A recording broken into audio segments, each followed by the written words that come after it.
तर सर्वप्रथम तळेगाव दाभाडेची डॉक्टर बाबासाहेब आंबेडकर स्मारक समिती यांनी मला इथे बोलवल्याबद्दल तुमचे आभार मानतो. हा जो टॉपिक आहे आजचा, प्रबुद्ध भारतासाठी 22 प्रतिज्ञा, हा खरं म्हणजे माझा आवडता टॉपिक आहे हा.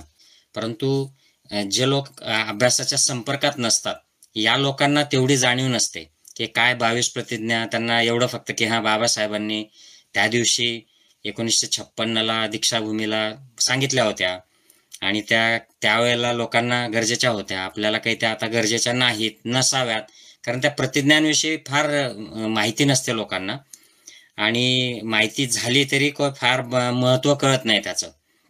म्हणून आपण लोकांमध्ये ह्या 22 प्रतिज्ञा रुजवणं फार महत्त्वाचं आहे.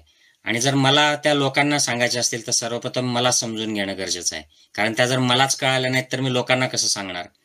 तर हा महत्त्वाचा मुद्दा आहे. म्हणून हा खूप महत्त्वाचा टॉपिक आहे. आणि 22 प्रतिज्ञा समजून घ्यायच्या आधी यांची पार्श्वभूमी समजून घेतली पाहिजे की बाबासाहेबांनी 22 प्रतिज्ञा ह्या का दिल्या, कशा संदर्भात दिल्या. तर आपल्याला सगळ्यांना माहित आहे की बाबासाहेबांनी येवल्याला अनाऊन्स केलं की मी काय ह्या ब्राह्मण मार्गामध्ये, ज्याला आपण हिंदू धर्म म्हणतो, याच्यामध्ये मरणार नाही. म्हणजे मी मरणाच्या आधी हा मार्ग सोडणार, त्याग करणार, हे डिक्लेअर केलं. बाबासाहेब त्यावेळी त्यांनी ठरवलेलं नव्हतं की मी नेमका कोणता मार्ग धरणार. मग ते सतत अभ्यास करत होते.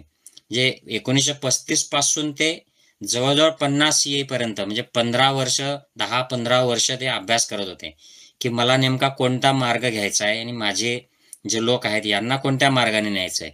आणि तो अभ्यास करताना बाबासाहेबांच्या लक्षात काही गोष्टी आल्या आणि म्हणून मग त्यांनी तो मार्ग पत्करला. आता 56ला त्यांनी सगळ्या अनुयायांसह नागपूर निवडलं. नागपूरला दीक्षाभूमीवर धर्मांतर केलं, दीक्षा घेतली बुद्धाच्या धम्मामध्ये जाण्यासाठी. आणि त्याच वेळेला बाबासाहेबांनी 22 प्रतिज्ञा दिल्या आणि त्यांनी एक अनाउन्समेंट केलं की मी सारा भारत बौद्धमय करून टाकेल. म्हणजे त्यालाच आपण आज म्हणतो आहोत की प्रबुद्ध भारत, हे एकच टर्म आहे ती. तर याच्या आधी आपल्याला प्रबुद्ध भारत किंवा बौद्धमय भारत हे समजून घेतलं पाहिजे. आणि मग त्यासाठी 22 प्रतिज्ञा ज्या दिल्या आहेत त्या कशा रिलेव्हंट आहे, कुठं जुळतं हे समजलं की मग आपले सगळ्यांचे जे कन्सेप्ट आहेत ते क्लिअर होतात आणि मग आपण कामाला लागतो म्हणजे काय करतो की आपण ते आपल्या जीवनात आत्मसात करतो आणि इतरांना देखील त्याचं समजावून सांगतो. कारण हे समजून घेण्याचं काम आहे, हे काय आदेश द्यायचं काम नाहीये. हे काय म्हणजे एकाने सांगायचं आणि बाकीच्यांनी असं गुलामांसारखं किंवा मेंढरांसारखं ऐकायचं, असं काम नाही. हे बुद्धीचं काम आहे. म्हणजे हा मार्गच सगळा बुद्धीचा आहे. इथे विवेक वापरावा लागतो, समजून घ्यावं लागतं. हेच बुद्धाने सांगितलंय की तुम्हाला तुमच्या विवेक बुद्धीला पटत नसेल तर ऍक्सेप्ट करू नका. त्यामुळे आधी आपल्याला समजून घेतलं पाहिजे.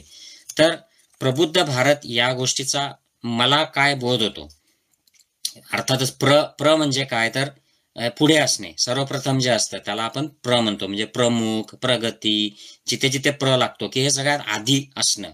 बुद्ध, अर्थातच बुद्धाचा मार्ग. तर बुद्धाचा मार्ग जेथे अंगीकारला जातो, ज्याला प्राधान्य दिलं जातं, ज्या मार्गावर चालून समाज जीवनक्रम चालवतो, तिथला जो देश आहे, राज्य आहे, ते बुद्धाच्या मार्गाप्रमाणे चालतं, अशी अवस्था म्हणजे प्रबुद्ध भारत. तर मग आपण इतिहास जेव्हा बघतो की हा जो बऱ्याच वेळेला आपल्या पुढे मुद्दा चर्चेला येतो की ब्राह्मण धर्म पहिला की भगवान बुद्धाचा बौद्ध धर्म पहिला, म्हणजे हिंदू पहिले की बौद्ध पहिले, आणि ही चर्चा चालते. आणि आपल्याला असे समाजात लोक दिसतात, कारण आपल्या समाजामध्ये बहुतांश लोक हिंदू धर्माला मानणारे पाळणारे लोक आहेत, ब्राह्मण धर्माला. तर त्यांची अशी स्ट्रॉंग मान्यता असते की हिंदू धर्म हाच पहिला आलेला आहे. कारण हे अज्ञान आहे, त्यांना माहीतच नाही, इतिहासच माहीत नाही, कारण वाचन नाही, कोणी त्यांना सांगत पण नाही की नेमके हे धर्म पंथ कसे सुरू झाले, कुठे हे वेगवेगळे झाले, कसे वेगळे झाले आणि त्यांना कसे फाटे फुटत गेले, हे कळत नाही. म्हणून हे आपलं सांगणं त्यांना गरजेचं असतं. तर मी त्रिपिटकांबद्दल वाचत होतो तेव्हा भगवान स्वतःच म्हणतात की हा जो ब्राह्मण पंथ आहे, की ज्याला एकेकाळी ब्राह्मण धम्म देखील म्हटलं गेलं, म्हणजे हा वेगळा त्यांनी संप्रदायच काढला होता, धम्म काढला होता, हा कसा उत्पन्न झाला याच्याबद्दल भगवान डिटेलमध्ये सांगतात. आणि ते त्यावेळी सांगतात की श्रमण मार्गातले जे लोक मुक्त होतात ज्यांना उच्चावस्था प्राप्त होते त्यांना ब्राह्मण म्हणायचं. ब्राह्मण वग्गो नावाचं सुत्त आहे त्रिपिटकांमध्ये. आणि ब्राह्मण अवस्था कशी प्राप्त होते याच्याबद्दल भगवान डिटेलमध्ये सांगतात आपल्याला, की या गोष्टी अचीव केल्या, या नकारात्मकतेतून मुक्त झाले, अरहंत झाले, की त्याला ब्राह्मण म्हणणार. म्हणजे दुसऱ्या शब्दात जो बुद्ध झाला तो ब्राह्मण, असं भगवान बुद्धांनी स्पष्ट म्हटलेलं आहे. आणि म्हणजे ह्या श्रमण मार्गातून जो व्यक्ती मुक्त होतो त्याला भगवान सिद्धार्थ गौतम जेव्हा भगवान झाले त्याच्या आधीच्या बुद्धांच्या काळामध्ये ब्राह्मण असा शब्द वापरला जाईल. मग पुढे हे ब्राह्मण जे लोक होते, ज्यांना ब्राह्मण पद मिळालं आहे, जे अरहंत झाले, याच्यामध्ये अपभ्रंश झाला, त्याचा संप्रदाय तयार झाला. म्हणजे बुद्धाचा मुलगा देखील बुद्ध असं म्हणणं, तसा तो ब्राह्मणाच्या घरामध्ये जन्मलेला ब्राह्मण, मग त्यांचा एक पंथ झाला. मग हळूहळू हा पंथ कसा भ्रष्ट झाला याची देखील चर्चा भगवान करतात. त्या ब्राह्मणांमध्ये सुरुवातीला 48 वर्षाचं तप करावं लागे, घर सोडावं लागे, श्रमण संस्कृतीमध्ये होतं हे सगळं. आणि मग त्या 48 वर्षाच्या तप नंतर त्याला ब्रह्मयोनी मिळाली असं म्हटलं जाईल, म्हणजे उच्च अवस्था मिळाली, आणि मग ते मुक्त झाले. पण मग हळूहळू हे संसारात परत यायला लागले, हळूहळू ते भ्रष्ट झाले. मग त्यांनी जे स्थानिक राजे होते त्या राजांना हाताशी धरून हा जो पंथ होता हा सगळा भ्रष्ट केला. त्या राजांकडनं मोठ्या मोठ्या देणग्या मिळवल्या, सवलती मिळवल्या. मग त्यांनी हळूच ही वर्णव्यवस्था त्याच्यात इंट्रोड्यूस केली, काही लोकांना शूद्र ठरवलं. आणि वर्णव्यवस्था बाबासाहेब आंबेडकरांनी चर्चा केली आहे बघा. स्पृश्य अस्पृश्य कोण, पूर्वीचे कोण, शूद्र पूर्वीचे कोण, ही इराणमधली जी अवेस्तामध्ये चर्चिलेली वर्णव्यवस्था आहे 3 वर्णांची, तीच सुरुवातीला वेदांमध्ये आहे. म्हणजे तिथून कोणीतरी तो कन्सेप्ट आपल्याकडे आणलेला आहे. कोणीतरी तिकडून असा ग्रुप आला आणि त्याने हा कन्सेप्ट आपल्याकडे आणला आणि तो हे ब्रह्माने वर्ण तयार केले. आणि 4था वर्ण त्यांनी ऍड केला की जो इराणमध्ये नव्हता, तो म्हणजे स्थानिक जे लोक होते, जे जे हरत होते, दास दस्यू, त्यांना शूद्र बनवलं. आणि मग हे ब्रह्माने तयार केलं असं त्यावेळेला भगवान बुद्धाच्या वेळी देखील मान्यता होती. बुद्धाने मग त्यावेळेला हे क्लिअर केलं की असा कुठल्याही ब्रह्माने हे सगळं तयार केलेलं नाही. कोणीही जन्मावरून उच्च किंवा नीच नाही. तुम्ही ब्राह्मण जन्माला तरी तुम्ही शुद्ध नाहीत, हे स्पष्ट केलं. आणि मार्ग दिला भगवान यांनी की तुम्ही शुद्ध व्हायचं असेल तर तुम्हाला काय करावं लागेल, तर शील समाधी प्रज्ञेचा अभ्यास करावा लागेल.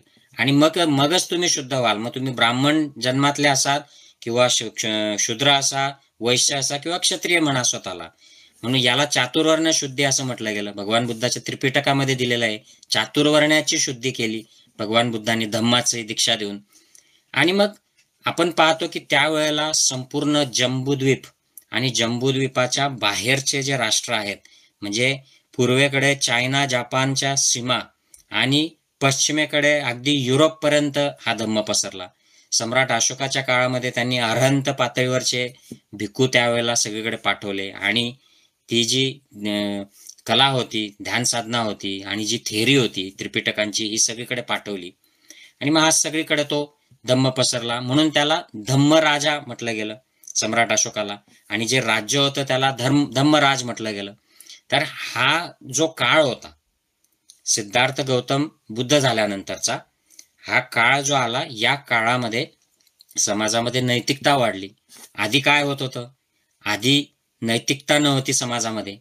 समाज अनैतिक कृत्य धर्माच्या नावाने करत होता, यज्ञ करत होता, यज्ञामध्ये बळी देत होता, यज्ञामध्ये सोमरस पित होता, यज्ञामध्ये व्याभिचार करत होता. हे जे पुरोहित लोक होते हे मोठ्या प्रमाणावर व्याभिचार करत होते. आणि हे भगवान बुद्धाने पाहिलं आणि त्यांनी सांगितलं की हे व्याभिचार बंद करा, पंचशील पाळा. हे जे तुम्ही प्राणी मारता आहात, म्हणजे अगदी घोड्यापासून ते गायीपासून ते सगळे प्राणी हे मारणं बंद करा. याची गरज नाही, याच्याने उलट तुम्ही पाप करता आहात. हा जो अनैतिकता जी चाललेली होती ती बंद झाली. भगवान बुद्धाने वर्ण नाकारले. त्यामुळे त्यावेळेचे राजे त्यांनी समता आणली. वर्ण जाती ह्या नाहीशा झाल्या आणि अक्षरशः काही शतक या गोष्टी नाहीशा झाल्या भारतभूमीवरनं. आणि हा जो काळ होता की ज्या वेळेला धम्म हा विवेकवादी झाला, बुद्धिवादी झाला, सत्यावर आधारित झाला, समता, स्वातंत्र्य आणि बंधुता प्रस्थापित झाली, सगळीकडे बंधुभाव आला. ही जी विचारसरणी समाजामध्ये रुजली जम्बूद्वीपामध्ये, याला प्रबुद्ध भारत असं आपण थोडक्यात म्हटलं पाहिजे. हा बुद्धाच्या विचारांवर चालणारा समाज आणि देश म्हणजे प्रबुद्ध भारत, बाकी दुसरं काही नाही. याच्यामध्ये बौद्ध शब्द कुठे नव्हता. आपण पूर्ण त्रिपिटकामध्ये बौद्ध शब्द येत नाही. संपूर्ण सम्राट अशोकाचे जे काय आपल्याला साहित्य उपलब्ध आहे त्याच्यामध्ये बौद्ध धर्म असं येत नाही. तो फक्त त्याला धर्म म्हणतो. भगवान फक्त त्याला धर्म म्हणतात, धम्म म्हणतात. बौद्ध शब्द हा नंतर जोडला गेला. म्हणजे याचाच अर्थ काय आहे की हे सार्वजनीन होतं, सगळ्यांसाठी होतं. हे याच्यामध्ये ब्राह्मण लोक देखील या भिक्खू संघामध्ये होते. ब्राह्मण लोक देखील हा धर्म फॉलो करत होते आणि त्यांचंही कल्याण होत होतं आणि सगळ्याच वर्णाचे लोक त्याच्यामध्ये समाविष्ट होत होते.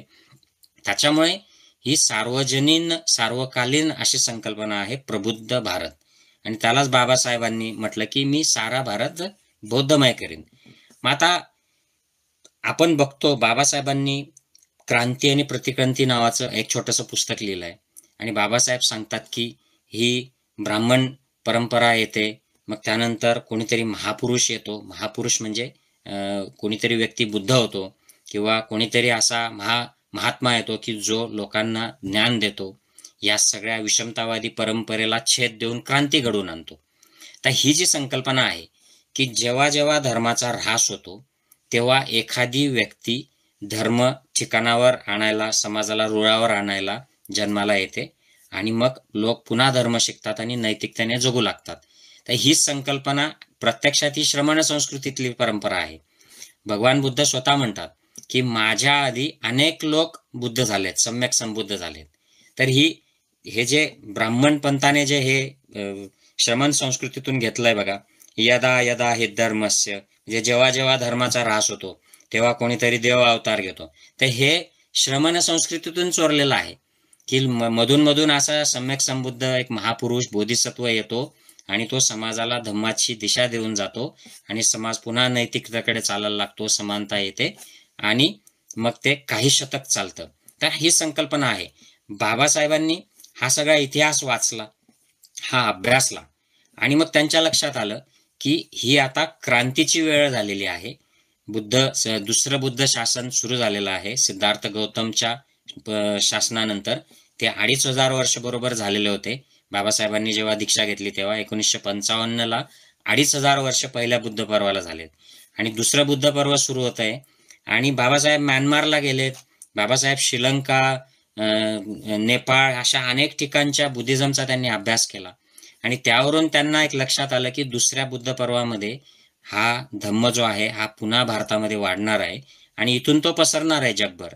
हे त्यांच्या लक्षात आलं आणि म्हणून त्यांनी ते अनाउन्समेंट केलेले आहे की हा सगळा भारत बुद्धमय झाला पाहिजे, ही माझी इच्छा आहे आणि ते मी करणार. तर सर्वप्रथम 22 प्रतिज्ञा ज्या आहेत या पहिली जी प्रतिज्ञा आहे त्याच्याबद्दल आपण बघूयात. मी आत्ताच म्हणलो की ब्रह्मा विष्णू महेश यांना मी मानणार नाही, यांची उपासना करणार नाही. आता त्यांचं एक्झॅक्ट वर्डिंग जे आहे प्रतिज्ञांचं ते वेगळं आहे, पण मी आपलं सोप्या भाषेत म्हणतो आहे. तर याच्याबद्दल माझं काय मत आहे, बाबासाहेबांनी हे का दिलेलं आहे? कारण ब्रह्मा म्हणजे ब्राह्मण धर्माचा मेन देवच आहे ना. आणि बाबासाहेब म्हणतात की मी यांना मानणार नाही, ब्रह्मा विष्णू महेशला मानणार नाही. खूप मोठं विद्रोही स्टेटमेंट आहे. पण याचा अर्थ समजून घेतला पाहिजे मित्रांनो. भगवान बुद्धाने जी धम्माची जी दिशा दिली, या धम्माचा जर साहित्याचा आपण नीट अभ्यास केला तर मनाच्या ज्या अवस्था आहेत, मन शुद्धीकरण केल्यानंतर ज्या अवस्थांमधून मन जातं त्याच्या 31 अशा अवस्था बुद्धिस्ट लिटरेचरमध्ये दिलेल्या आहेत. कोणीही वाचा, हे आपल्याला भंतेजी वेळोवेळी सांगत असतात. या 31 अवस्थांमध्ये काही मानवाच्या खालच्या देखील अवस्था आहेत आणि मानवाच्या वरच्या देखील अवस्था आहेत. आणि वरच्या ज्या अवस्था आहेत त्याच्यामध्ये देव अवस्था, ब्रह्म अवस्था अशा वर चर्चिलेल्या आहेत. ह्या सगळ्या थेरॉटिकल आहेत आपल्यासाठी. याची चर्चा अशी जाहीर उघडपणे करणे म्हणजे उलट लोकांना कन्फ्यूज करणं आहे. म्हणून भगवान बुद्धाने याची चर्चा केली नव्हती लोकांमध्ये. जे लोक प्रगतीवर जायचे, त्यांची प्रगती व्हायची, या लोकांनाच फक्त हे सगळं सांगितलं जायचं. पण झालं काय पुढे की ही सगळी जी थेरॉटिकल चर्चा होती ही संस्कृतमध्ये भाषांतरित झाली. ही ब्राह्मणपंथीय लोकांनी ह्या सगळ्या ज्या अवस्था आहेत, देव ब्रह्म, याचे काल्पनिक पात्र केले, पौराणिक पात्र केले आणि त्याच्यावरून त्यांचे मोठे मोठे ग्रंथ लिहिले आणि त्याचा पुढे ब्राह्मण धर्म झाला, त्याला आपण हिंदू धर्म म्हणतो. आपण समजून घेत नाही की हे नेमकं कुठून आलंय. तर हे भगवान बुद्धाच्या त्रिपिटकामध्ये जी थिअरी दिलेली आहे तिथून आलेलं आहे. तिथून त्यांनी ते एक्सपांड करून त्याला काल्पनिक पात्रांमध्ये कन्वर्ट केलेलं आहे. तर हा जो ब्रह्म योनी आहे, हा प्रत्येक हे जी ब्रह्म अवस्था आहे यांना देखील मुक्त व्हावं लागतं. ही काही मुक्त झालेली अवस्था नसते. मुक्त होणे म्हणजे बुद्ध होणे. ब्रह्म लोकांना देखील मुक्त व्हावं लागतं. आणि ब्राह्मण लोकांनी पूर्वी भगवान बुद्धाच्या आधीच ही संकल्पना आणली होती की यातला एक ब्रह्म आहे आणि त्याने लोकांना असं 4 वर्णांमध्ये निर्मिती केलेली आहे आणि त्याच्या तोंडातून ब्राह्मण तयार झालेले आहेत आणि इतर लोक इतर भागांमधून तयार झालेले आहेत. ही भगवान बुद्धाच्या वेळी देखील संकल्पना होती. आणि नंतर मग जशी भगवान बुद्धाची विद्या संपायला आली भारतातून, शंकराचार्याच्या काळामध्ये साधारणतः हे महेश आणि शिव जे आहेत, विष्णू, महेश, हे देखील एक देव म्हणून सृष्टीचे पालनकर्ते म्हणून पुढे आले, ब्रह्मा, विष्णू, महेश. तर हे सगळे बुद्धाच्या मार्गाच्या ज्ञानातून वेगवेगळे जे पंथ होते, बुद्धिस्ट पंथ निर्माण झाले, त्यामध्ये जे देवदेवता त्यांनी मानले, जे बोधिसत्व किंवा अरहंतांना देवदेवता म्हटलं, त्यातून पुढे अपभ्रंश झालेले हे सगळे आहेत. त्यामुळे हे समजलं तर मग आपल्याला या प्रतिज्ञेचा अर्थ कळतो. आता भागवत पुराणामध्ये जन्मकथा दिलेली आहे बघा, ब्रह्मा आणि या मंडळींची. तर हे स्त्री नावाच्या एका देवीने हातावर असा हात घासला आणि तिच्या फोडातून ते तयार झाले, अशी एक काल्पनिक भाकड कथा दिलेली आहे. आणि मग ते ब्रह्मा जो आहे निर्मिती करतो, मग विष्णू पालन करतो आणि महेश जो आहे तो नष्ट करतो. अशा प्रकारचं हे नंतर ऍड झालेलं आहे.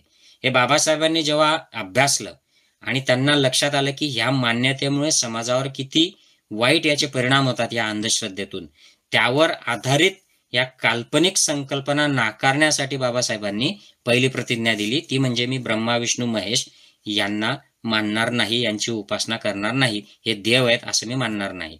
आणि हे 100% आता आपल्याला लॉजिक जुळतं की सगळं बघितल्यानंतर कळतं.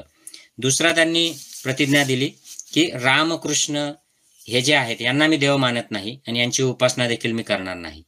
आता पुन्हा बाबासाहेबांचं जर लिटरेचर आपण रिडल्स इन हिंदुइझम वगैरे हे सगळं कुठलंही पुस्तक बघितलं तर त्याच्यातून आपल्याला लक्षात येतं, बाबासाहेब म्हणतात की हे वाल्मिकी रामायणामधला जो रामाचा जन्म जो आहे तो कौसल्या आणि शृंग ऋषी यांच्या संबंधातून झालेला आहे, दशरथाच्या संबंधातून झालेला नाही.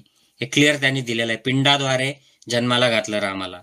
मग हे जे लांछन लागलेलं होतं, त्याच्यावर जो धब्बा होता, हा मिटवण्यासाठी त्यांना अवतार स्वरूप दिलं गेलं नंतर. आणि मुळात राम हे जे आहे, हा कन्सेप्ट जो आहे हा भगवान बुद्धाच्याच साहित्यातनं आलेला आहे. आणि भारतात उपलब्ध असलेलं सगळ्यात जुनं लिखित साहित्य हे भगवान बुद्धाचं साहित्य आहे. त्याच्यामध्ये राम दशरथ जातक, हे जी जातक कथा आहे याच्यामधला दशरथाचा मुलगा, राम, सीता, लक्ष्मण हे भावंड. त्यामुळे बाबासाहेब म्हणतात की ही बौद्ध रामायण म्हणजे दशरथ जातक कथेमध्ये तर हे भावंड आहेत. मग राम आणि सीता यांचं लग्न आदर्श कसं, सख्या भावाचं बहिणीशी लग्न लावलेलं आहे वाल्मिकी रामायण, जे ब्राह्मण लोकांचं रामायण आहे त्याच्यामध्ये. आणि रामाविषयी वाल्मिकी रामायणामध्येच इतकं नकारात्मक लिहिलंय की जे बाहेर सांगितलं जात नाही, कारण लोक अभ्यासत नाहीत. त्यात म्हटलं जातं की रामाच्या अनेक बायका होत्या, बाबासाहेब म्हणतात रिडल्स इन हिंदुइझम मध्ये. आणि त्यांनी रामाने वाली आणि सुग्रीवच्या युद्धामध्ये वालीला मारलं कपटाने, झाडामागे लपून बाण सोडला. तर हे याला नीतिमत्तेला धरून नव्हतं. त्यांनी सीतेला सोडवल्यानंतर तिला अग्निपरीक्षा द्यायला लावली.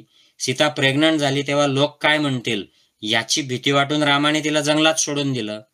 आपल्या भाऊ, सक्का भाऊ ज्याने आयुष्यभर साथ दिली लक्ष्मण, त्याला रामाने अशी शिक्षा दिली की त्याने जाऊन आत्महत्या केली आणि स्वतः रामाने आत्महत्या केलेली आहे शेवटी. तर हे काय, याच्यात आदर्श काय आहे? राम हा मांस खात होता, मदिरा पित होता, नृत्य याच्यामध्ये धुंद असायचा, हे रामायणात सांगितलेलं आहे. शूद्रांना शिक्षण नको याच्यावर राम ठाम होता, याच्यावर ब्राह्मण सांगतील तसं डोळे झाकून काम करणारा राम होता. म्हणूनच शंभुकाची हत्या झाली. आणि असं सगळं जर आपल्यावर लादलं जात असेल आणि यांना आदर्श मर्यादा पुरुषोत्तम म्हटलं जात असेल, तर बाबासाहेब म्हणले की आम्ही नाही मानणार, कारण हे आमच्या काहीच फायद्याचं नाहीये. असंच कृष्णाच्या बद्दल आहे. आता कृष्ण म्हणजे घत जातक कथा, ही जी बुद्ध साहित्यातली जातक कथा आहे त्रिपिटकातली, यातलं वासुदेव नावाचं जे पात्र आहे 10 भावंडांमधलं, त्याचं पात्र जसंच्या तसं उचलून कृष्ण म्हणून ब्राह्मणी साहित्यामध्ये घेतलेला आहे. हा कृष्ण ब्राह्मणी साहित्यामध्ये जन्मकथा तर त्याची ती आहे, पण त्याला मग लांछन लावलंय की हा गवळी ज्या होत्या त्यांचे कपडे चोरायचा आणि त्यांना नग्न अवस्थेत त्यांना बघायचा, त्यांचे कपडे घेऊन जायचा आणि आणि मग त्याने 16,800 बायका केल्या. आणि महाभारतामध्ये जे जे काय अनितीचं जे राजकारण झालेलं आहे, 2 चुलत भावांच्या गटांना भांडायला लावणे, एकाला सैन्य देणे, दुसऱ्या गटाकडून स्वतः आपण लढणे, हे जे सगळं राजकारण कृष्णाने केलं, अनेक ठिकाणी अनितीच्या गोष्टी केल्यात, या सगळ्या कृष्णाकडून ब्राह्मणी रामायणामध्ये करून घेतलेल्या आहेत. त्या प्रत्यक्ष जी जुनी स्टोरी आहे घतजातक कथेची, त्याच्याशी याचा काही संबंध नाहीये. म्हणजे हे सगळं चरित्र आनंद लोकांनी केलंय आणि अशा कृष्णाला भगवान म्हटलंय. मग तो श्रीमद भगवद्गीतेतलं ते सगळं प्रवचन देतो आणि त्याच्यामध्ये देखील सगळी असमानता दाखवलेली आहे. त्यामुळे हा देखील आम्ही देव मानणार नाही, असं बाबासाहेब म्हणतात. तर तिसरी जी प्रतिज्ञा आहे की गौरी गणपती यांना आम्ही देव मानत नाही, यांची उपासना करणार नाही. तर अर्थातच गौरी आणि शिव ही जी स्टोरी आहे ही शंकराचार्यानंतर आली आणि ही अनेक भाकड कथांवर आधारित ही अशी कथा आहे. या गौरीच्या मलापासून गणपती तयार झाला असं म्हटलं जातं. गणपती म्हणजे जुने जे गणांचे पती असायचे, शाक्य गणाचा गणपती म्हणजे शुद्धोधन महाराज होते, सिद्धार्थ गौतमचे वडील. तर हे गणपतीची संकल्पना होती. त्यावेळी वप्प मंगल उत्सव साजरा केला जाई, त्याचा पुढे गणपती उत्सव झाला. तर ही सगळी ऐतिहासिक पार्श्वभूमी बाबासाहेबांनी बघितली आणि यातलं शूद्र आणि अस्पृश्य आणि स्त्रियांना जे सेकंडरी स्टेटस दिलेलं आहे, म्हणजे अथर्व शीर्ष जे आहे गणपतीचं, त्याच्यामध्ये शूद्र आणि स्त्रियांना गणपतीची आराधना करण्याचा अधिकार नाही. आणि तरी देखील स्त्रिया आणि शूद्र लोक गणपतीचा उदो उदो करतात.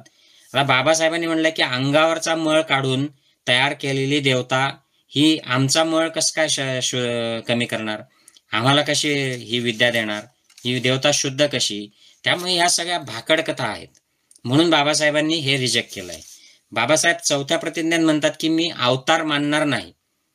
लक्षात घ्या, पहिल्या प्रतिज्ञेमध्ये ते ब्रह्मा विष्णू महेश रिजेक्ट करतात, दुसऱ्या प्रतिज्ञेत रामकृष्ण रिजेक्ट करतात, तिसऱ्या प्रतिज्ञेत गौरी गणपती आणि इतर देवदेवता रिजेक्ट करतात, चौथ्या प्रतिज्ञेत ते म्हणतात की अवतारच आम्हाला मान्य नाहीत. कारण या अवतारची निर्मिती जी आहे मित्रांनो, ही अशीच 11व्या-12व्या शतकामध्ये झालेली आहे. आणि इकडच्या तिकडच्या देवी देवता, जातक कथेतल्या, बुद्धाच्या वेगवेगळे जे पंथ पडले त्यातले जे देवी देवता होत्या, यांना एकत्र करून हे अवतार तयार केले आहेत.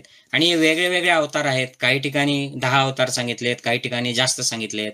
ही सगळी कन्फ्युजिंग सिच्युएशन आहे. आणि म्हणून राम कृष्ण कुठे डुकराला अवतार म्हटलंय, तर कुठे सिंहाला अवतार म्हटलंय, कुठे म्हणजे मत्स्याला अवतार म्हटलेला आहे.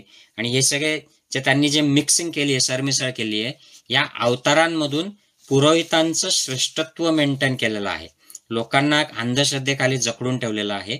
आणि या कुठल्याही अवतारामधून नैतिकता, माणुसकी किंवा विवेकबुद्धी, रॅशनॅलिझम याचं दर्शन घडत नाही.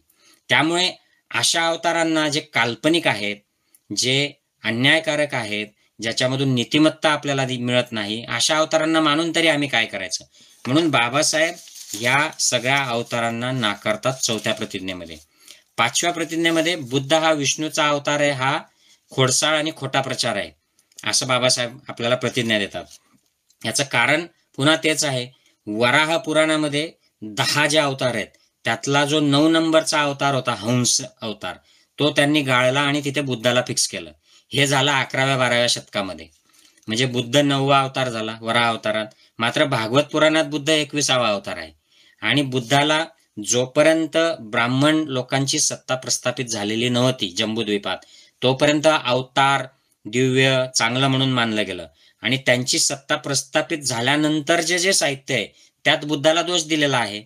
म्हणजे बघा तुम्ही, भागवतमध्ये त्यांनी म्हटलंय की या बुद्धाला देवांच्या शत्रूंना मोहात गुंतवण्यासाठी बुद्धाचा अवतार झाला आणि त्याला मोहमाया नावाचा अवतार असं विष्णू पुराणामध्ये म्हटलं गेलं, म्हणजे कौतुक केलंय. मग त्यात त्यांनी म्हणलंय की त्रिपुरासुराला मारण्यासाठी त्यांनी विष्णूने मुंडन केलं आणि फाटके कपडे घातले, हातात भिक्षापत्रा घेतलं आणि शत्रूंना फसवण्यासाठी हा अवतार घेतला असं म्हटलंय. पण एकदा ब्राह्मण सत्ता प्रस्थापित झाली त्यानंतर ते काय म्हणतात, तर रामायणामध्ये बुद्धाला चोर म्हटलेलं आहे, नास्तिक म्हटलेलं आहे. शंकराचार्याने बुद्धाला अद्वा तद्वा बोलणारा जगाचा शत्रू असं म्हटलेलं आहे. पुढे बुद्ध ईश्वर मानत नाही हे आपल्याला माहित आहे. मग त्याला ईश्वराचा अवतार कसं म्हणायचं? हा एक साधा लॉजिकल प्रश्न बाबासाहेब विचारतात.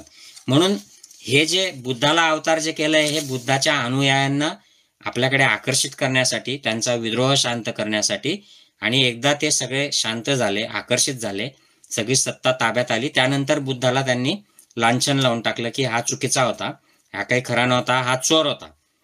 हे स्पष्ट दिसतं आपल्याला. आता आजही हे असं दिसतं. आजही बाबासाहेब हे आमचे, महात्मा गांधी आमचे, सुभाषचंद्र बोस, सरदार पटेल आमचे, हे असं सगळं चालतं. विवेकानंद आमचे. पण यातलं खरं कोणाचीच विचारसरणी ही ब्राह्मण विचारसरणीशी जुळत नाही. पण एकदा ती सत्ता त्यांच्या ताब्यात आली की मग ते त्या महापुरुषाला सोडून देतात. हे आज देखील आपल्याला दिसतं. ही जुनी त्यांची प्रथा आहे, हे आपल्याला लक्षात आलं पाहिजे. म्हणून ही जी 5वी प्रतिज्ञा आहे, बुद्ध हा अवतार आहे, हा खोडसा आणि खोटा प्रचार आहे, ही खूप महत्वाची आहे. 100% कुठली प्रतिज्ञा तुम्ही घ्या, एकही प्रतिज्ञा ही चुकीची नाही, तिच्यामध्ये कुठलाही दोष नाही. कोणी जर याच्यात दोष काढत असेल तर आपण त्यांना आव्हान देता आलं पाहिजे, एवढं आपल्याला माहित असलं पाहिजे. पुढचं त्यांनी म्हणलंय श्राद्ध, पक्ष किंवा पिंडदान या गोष्टी मी करणार नाही, 6वी प्रतिज्ञा.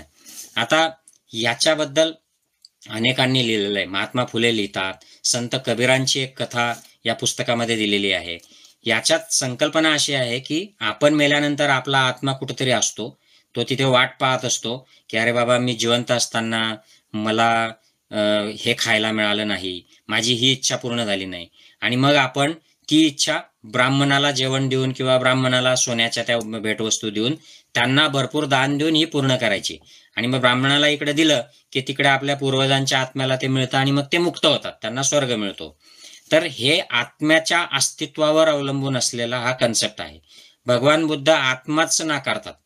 अनंत हा त्यांचा संकल्पना आहे की आत्मा नाहीच. ही मूळ विचारसरणी आहे भगवान बुद्धाची. संत कबीराचं एकदा एक उदाहरण दिलेलं आहे. त्यांना सांगितलं जातं की तू गाईचं दूध घेऊन ये आणि मग आपण असा असा विधी करू, म्हणजे मग तिकडे आपल्याला तुझ्या पूर्वजांना ते मिळेल. मग ते जातात आणि मेलेल्या गायीसमोर दुधाची वाट बघत बसतात. त्या मेलेल्या गायीसमोर चारा टाकतात आणि मग एक जण त्यांना बघायला जातो आणि तो परत घेऊन येतो. मग ते विचारतात त्याला पंडित की अरे तू काय करतोय, मेलेली गाय कधी दूध देईल का म्हणे. मग ते म्हणतात की जर मेलेली गाय दूध देत नाही तर माझे मेलेले पूर्वज दूध कसे पितील. तर हा इतका साधा कन्सेप्ट याच्यामध्ये पिंडदान आणि श्राद्धदान याच्यामध्ये आहे. हे सगळं पौरोहित्याचा व्यवसाय चालण्यासाठी आणि हे पुरोहितांना श्रेष्ठ ठरवण्यासाठी हे आहे. शोषण होतं याच्यामुळे बहुजनांचं, स्त्रियांचं, सगळ्यांचं. म्हणून बाबासाहेबांनी हे नाकारलं. भगवान बुद्धाच्या जीवनातली देखील एक घटना ही श्राद्ध आणि पिंडाबद्दलची एक प्रचलित आहे. ती म्हणजे एक धनिकाचा मुलगा येतो आणि बुद्धाला विनंती करतो की माझ्या वडिलांना स्वर्ग मिळेल असं काहीतरी करा. ते नाही म्हणतात, पण तो ऐकत नाही. मग ते सांगतात 2 माठ घेऊन ये, आणि तो घेऊन येतो. एका माठात तो म्हणतात की तूप टाक, दुसऱ्या माठामध्ये दगड टाक, आणि मग ते माठ तलावात सोडले जातात.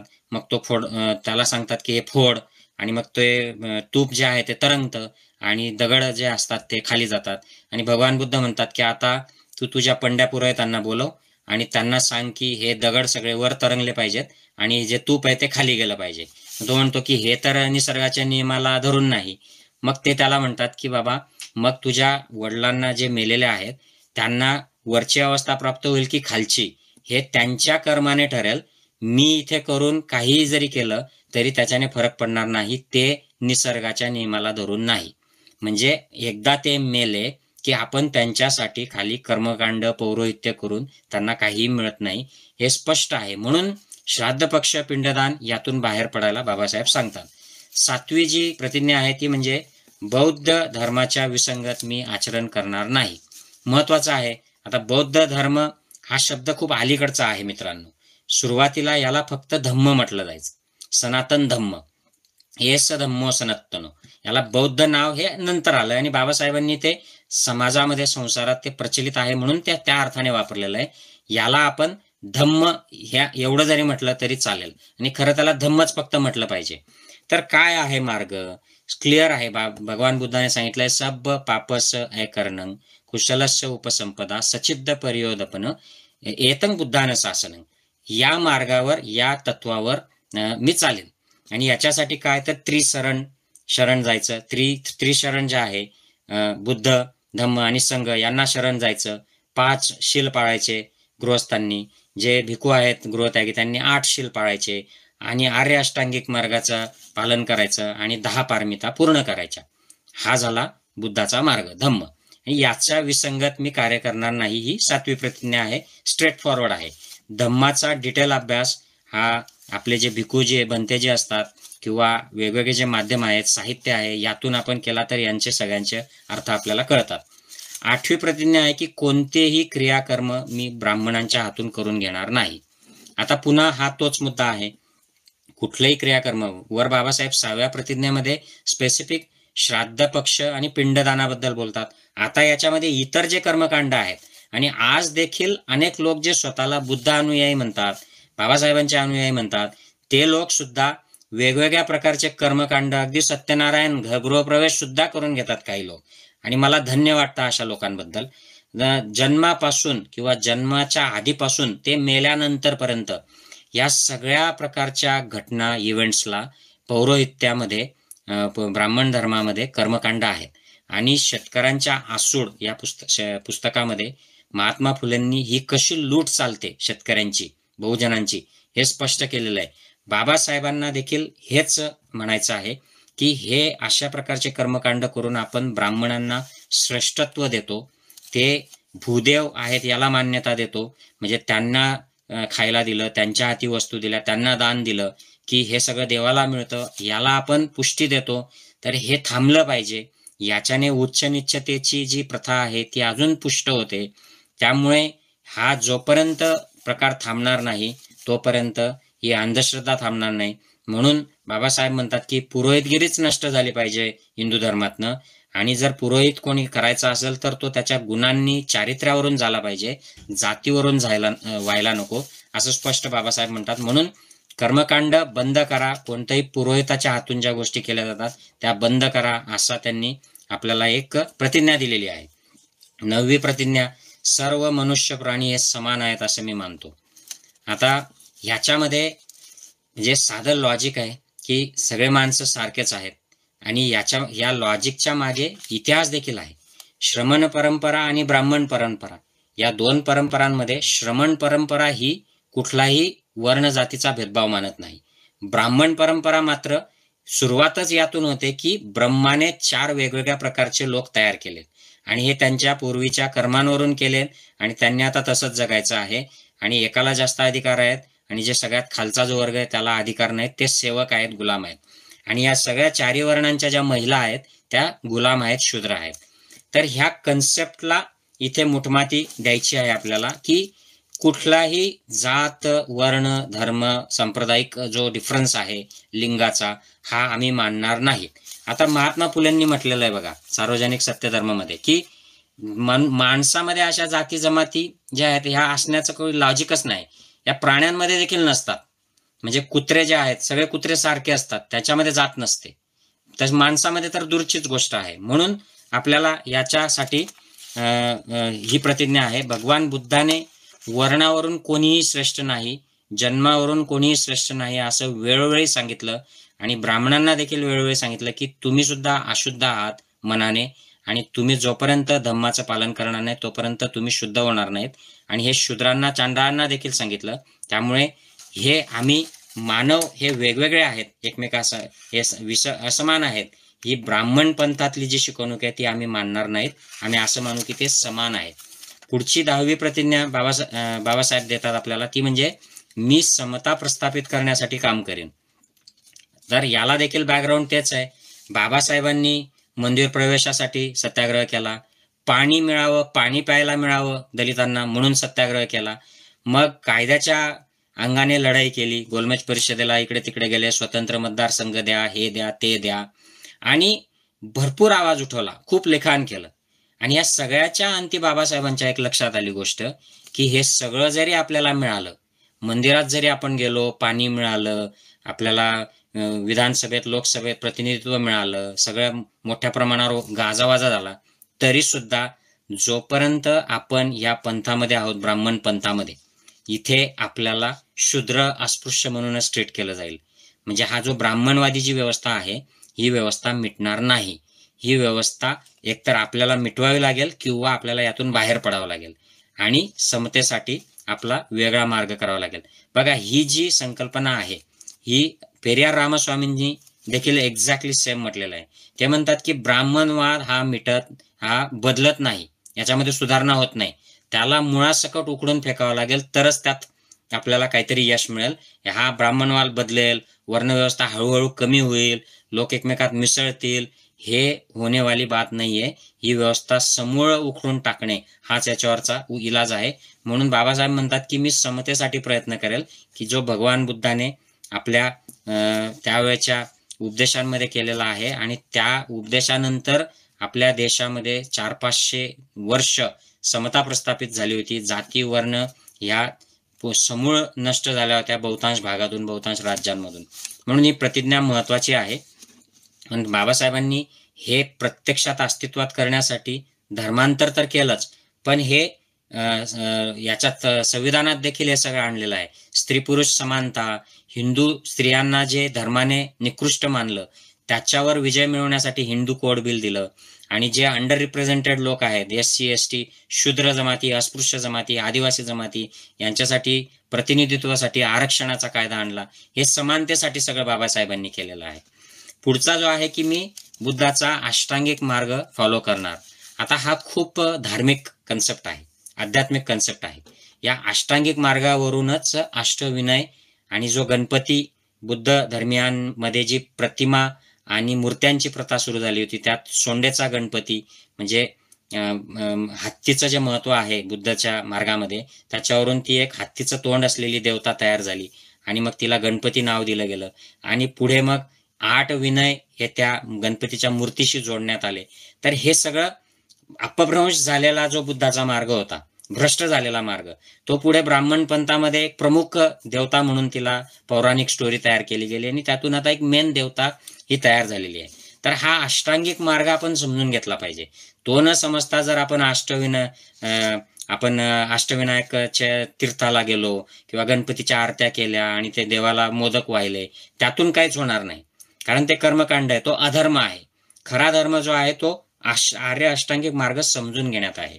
तर हा जो एक्सक्यूज मी मार्ग आहे तो सम्यक दृष्टी, सम्यक संकल्प, सम्यक वाणी, सम्यक कर्मांत, सम्यक आजीविका, सम्यक व्यायाम, सम्यक स्मृती, सम्यक समाधी, असा अष्टांगिक मार्ग आहे.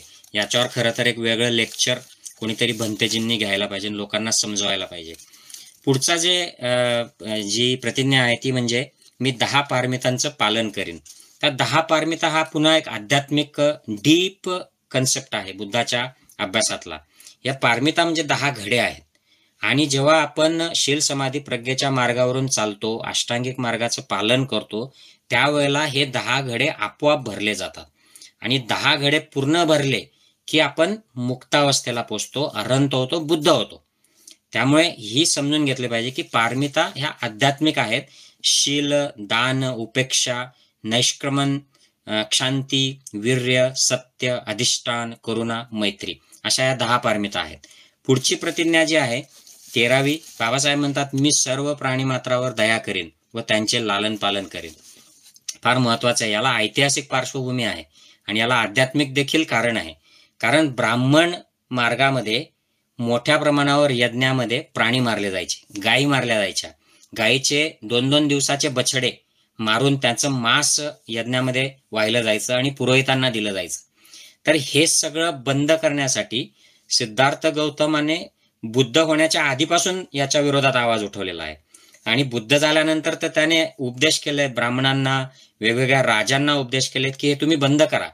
आणि त्यानंतर त्यांच्या उपदेशानुसार राजांनी हे बंद केलं, ह्या प्रथा बंद झाल्या. सम्राट अशोकाने तर वेगवेगळ्या शिलालेखांवर हे लिहिलं, कुठलेही प्राणी यज्ञात मारू नका, कुठल्याही प्राण्यांचा बळी देऊ नका.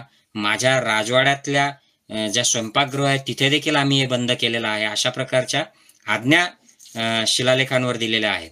आणि हा जो अमानवी प्रकार सुरू होता ब्राह्मण धर्मामध्ये, तो सगळा बंद झालेला आपण बघतो. श्रमण संस्कृती पुन्हा जेव्हा जागृत झाली सिद्धार्थ गौतम नंतर, मोठ्या प्रमाणावर त्याच्यात बदल झाले, तेव्हा हे सगळं आपण पाहतो. परंतु नंतर पुन्हा अजून यज्ञ आणि त्याच्यात बळी सुरू झालेत. ते अगदी इंग्रज काळापर्यंत सुरू होते. मुघलांनी त्यात थोडे बंद केले, इंग्रजांनी त्याच्यावर कायदाच आणला आणि संविधानामध्ये ते बंद केलेले आहेत. परंतु आजही आपण बघतो की अनेक ठिकाणी बळी दिले जातात. आणि पूर्वी तर शूद्र आणि अस्पृश्यांचे बळी दिले जायचे, आता कोंबडे बकरे वगैरे अशा प्रकारचे बळी दिले जातात. तर या दृष्टीने हे की मी प्राणीमात्रावर दया करीन आणि त्यांचं लालन पालन करीन, हा बुद्धाच्या काळचा, सम्राट अशोकाच्या काळचा धर्मराज सम्राट अशोक जो होता, किंवा इतर जे धर्मराज त्यावेळेला झाले धम्माच्या आधारे राज्य करणारे, तसा हा मार्ग आहे. आणि बाबासाहेबांनी त्याची आपल्याला आठवण करून दिलेली आहे की प्राणी एक म्हणजे भोगाची वस्तू समजू नका, तर त्यांचं पालन पोषण करा. आणि संविधानामध्ये देखील बाबासाहेबांनी त्याच्यावर काही कलमांमध्ये प्राण्यांबद्दल, प्राणी हत्येबद्दल हे केलेलं आहे, नियम केलेले आहेत. आता पुढच्या ज्या प्रतिज्ञा आहेत मित्रांनो, 14, 15, 16, 17 ह्या पंचशिलाच्या भाग आहेत. मी चोरी करणार नाही, मी खोटं बोलणार नाही, मी व्यभिचार करणार नाही, आणि मी दारू, गांजा, मादक पदार्थ, इंटॉक्सिकंट्स यांचं सेवन करणार नाही. हे पंचशील आहे. पंचशील का महत्वाचं आहे? कारण पंचशील जर एखादा पाळत नसेल किंवा एखादी स्त्री पाळत नसेल तर तुमचं मन विचलित होतं. आणि हा सगळ्यांचा अनुभव आहे, माझा देखील अनुभव आहे. जेव्हा मी एखादी गोष्ट सत्यापासून वेगळी सांगतो, एखाद्याला वाढवून चढवून सांगतो, तेव्हा माझ्या मनामध्ये बेचैनी येते. आणि जर बेचैनी असेल मनामध्ये तर तुम्ही मन केंद्रित करू शकत नाहीत, आनंदी राहू शकत नाहीत. जर आपल्याला व्यसन केलं तर बेचैनी येते. किती त्याचे घातक परिणाम आहेत.